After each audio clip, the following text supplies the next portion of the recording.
Good evening. कल के lecture में हम लोग ने एंट्राप्रेनर स्टार्ट किया था। अभी हम लोग आगे पढ़ते हैं। In rapidly changing business environment a rare new breed of corporate heroes have come to the fore in large organisation called entrepreneurs. अभी बहुत जल्दी एनवायरनमेंट बदल रहा है, तो इसके लिए एक नया ब्रीड आ रहा है कॉरपोरेट हीरोज़ का। तो और जो ऑर्गेनाइजेशन में आया है नया ब्रीड हीरोज़ का, तो उनको हम लोग एंटरप्रेनर्स बोलते हैं। Entrepreneurs are entrepreneurs who stay at home, वो घर पे रहते हैं। Who can catch hold of new idea for the product, वो एक नया आइडिया बनाते हैं। प्रोसेसेस और सर्विस एंड वर्क प्रोसेस करते हैं और उसके ऊपर काम करते हैं to bring their vision to fulfilment within the framework of the organisation. तो उसके लिए काम करते हैं और उसके फुलफिलमेंट के लिए ऑर्गेनाइजेशन के फ्रेमवर्क के अंदर काम करते हैं। मीनिंग, उसका मीनिंग देखते हैं। And entrepreneur is defined as any of the dreamers who do, मतलब कोई भी ड्रीमर से जो सपना देखते रहता है। Those who take hand on responsibility और create innovation of any kind within the organisation, जो एक रिस्पॉन्सिबिलिटी का हैंड ले सकता है, रिस्पॉन्सिबिलिटी ले सकता है और नए नए चेंजेस ऑर्गेनाइजेशन में ला सकता है। The entrepreneur can be a creator और इन्वेंटर। एंटरप्रेनर एक क्रिएटर हो सकता है या इन्वेंटर हो सकता है, but he is always dreamer, वो हमेशा एक ड्रीमर होना चाहिए। Who find outs how to turn an idea into a profitable reality. तो वो हमेशा एक ड्रीमर होना चाहिए। उसको पता होना चाहिए कि कैसे आइडिया को प्रॉफिटेबिलिटी में बदलना है। Without them innovation remain merely a potential for the future. तो उसके बिना इनोवेशन सिर्फ एक फ्यूचर के लिए पोटेंशियल रह जाता है। Characteristics of entrepreneur, the following are the important characteristics of entrepreneur. सबसे पहला self motivated. Entrepreneurs are not only self motivated and goal oriented but also respond to corporate recognition and rewards. तो वो ना ही सिर्फ self motivated और goal oriented रहते हैं, लेकिन वो कॉरपोरेट रिकग्निशन को रिस्पॉन्ड भी करते हैं। They need freedom and access to corporate resources, उनको फ्रीडम लगता है और कॉरपोरेट रिसोर्सेज को एक्सेस लगता है। बाद में नेक्स्ट पॉइंट है सेल्फ कॉन्फिडेंस एंड करेजियस, वो लोग ब्रेव रहते हैं।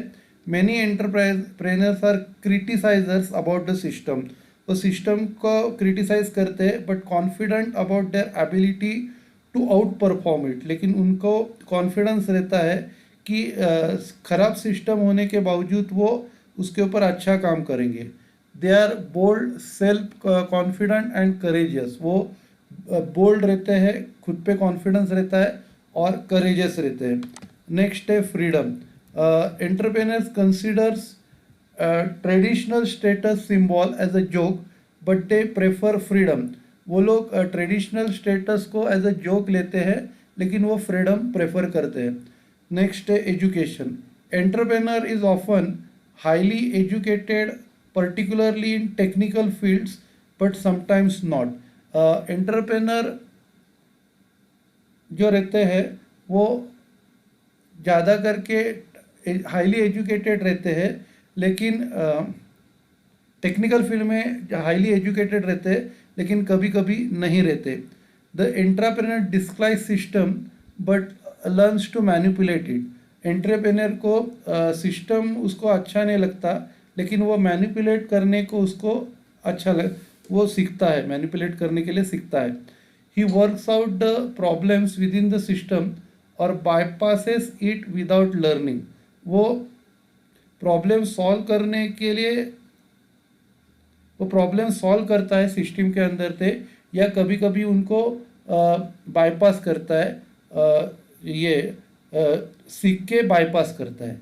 ठीक है, आप क्या करो, इधर तक पढ़ लो, बाद में हम लोग आगे बढ़ते हैं।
ओके, आगे बढ़ते हैं।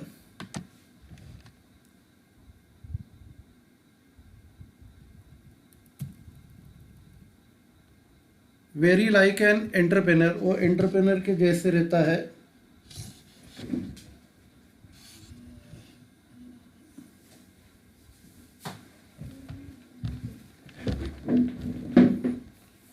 एंटरप्रेनर के जैसे रहता है। बाद में फोकस ऑन कस्टमर, उसका फोकस रहता है कस्टमर पे। Patient and willing to compromise, वो पेशेंट रहता है उसके उसमें, और वो कॉम्प्रोमाइज़ करने के लिए रेडी रहता है। Better relation with father but still stormy, उसके पिताजी के साथ अच्छे रिलेशन रहते हैं, थोड़ा सा झगड़ा कभी कभी होता है। ट्रांजैक्शन विद इन हायरार्की, वो हायरार्की के हिसाब से ट्रांजैक्शन करता है, मतलब रूल्स एंड रेगुलेशंस फॉलो करता है। अभी डिफरेंस बिटवीन एंटरप्रेनर एंड इंट्राप्रेनर। तो सबसे पहला, entrepreneur is a person who undertake business venture and assume risk and reward. तो वो बिजनेस वेंचर मतलब बिजनेस चालू करता है, और रिस्क और रिवॉर्ड, वो रिस्क लेता है और उसको रिवॉर्ड मिलता है। Entrepreneur is a person who act as a entrepreneur within an existing organisation. वो एंटरप्रेनर जैसे काम करता है। Entrepreneurship is a flexible and alert, focused on establishment on and growth. Entrepreneurship जो रहती है वो फ्लेक्सिबल है, और फोकस करती है एस्टैब्लिशमेंट और ग्रोथ के ऊपर। Corporations have a tendency to stuck in self preservation. Corporation को टेंडेंसी रहती है हमेशा प्रिजर्वेशन होने के लिए। The demand of stock holders and senior members dedicated to maintain the existing status. तो कॉरपोरेशन को एक टेंडेंसी रहती है कि एक ही सिचुएशन में रहने की, और स्टॉक होल्डर्स की डिमांड फुलफिल करने की, सीनियर्स मेंबर्स को जो एग्जिस्टिंग स्टेटस है उनको एज इट इज़ मेंटेन करने के लिए अच्छा लगता है एंटरप्रेनर वालों को। Motive, the primary motive of the entrepreneur are independence, innovation and to get rewarded for performance by operating a business venture. तो प्राइमरी मोटिव एंटरप्रेनर का रहता है इंडिपेंडेंस, बाद में innovation and to get rewarded for performance by operating a business venture. तो entrepreneur का primary motive रहता है इंडिपेंडेंस, इनोवेशन, और to get rewarded for performance by operating a business venture, और उसको अपने परफॉर्मेंस के लिए रिवॉर्ड चाहिए रहता है बिजनेस वेंचर के लिए ऑपरेट करके। The primary motive of entrepreneur are independence, innovation and to get corporate reward from the organisation in which you work. मतलब इंट्राप्रेनर को ऑर्गेनाइजेशन से अवार्ड चाहिए रहता है, और एंटरप्रेनर है उसको ऑर्गेनाइजेशन के लिए काम करके अवार्ड चाहिए रहता है, मतलब वो खुद प्रॉफिट कमाना चाहता है और ये दूसरों के लिए काम करके प्रॉफिट कमाना चाहता है। बाद में all progresses and patent rights or profits are available to entrepreneurs. तो सभी प्रोग्रेस, पेटेंट राइट और प्रॉफिट ये एंटरप्रेनर को मिलते हैं। और इधर इंट्राप्रेनर को owns the progress, patent rights which may or may not share with the entrepreneur. तो इधर कैसे रहता है कि जो कंपनी इसको काम पे रखती है वो एंजॉय करती है प्रोग्रेस, पेटेंट राइट्स और प्रॉफिट। बाद में activity, the entrepreneurs get directly involve in the business activity. तो एंटरप्रेनर खुद डायरेक्टली बिजनेस एक्टिविटी करता है। Major areas are look by the entrepreneur himself. तो ज़्यादा करके जो मेजर एरियाज रहते हैं उनके ऊपर एंटरप्रेनर ही देखता है। For an entrepreneur there is a direct involvement in the project and there is a less of delegation. तो एंटरप्रेनर डायरेक्ट इन्वॉल्व होता है प्रोजेक्ट में, और उधर डेलीगेशन कम होता है। ठीक है, आप क्या करो, इधर तक पढ़ के लो, बाद में हम लोग ख़त्म करते हैं।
चाबी।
ओके, हम लोग ख़त्म करते हैं। Thank you.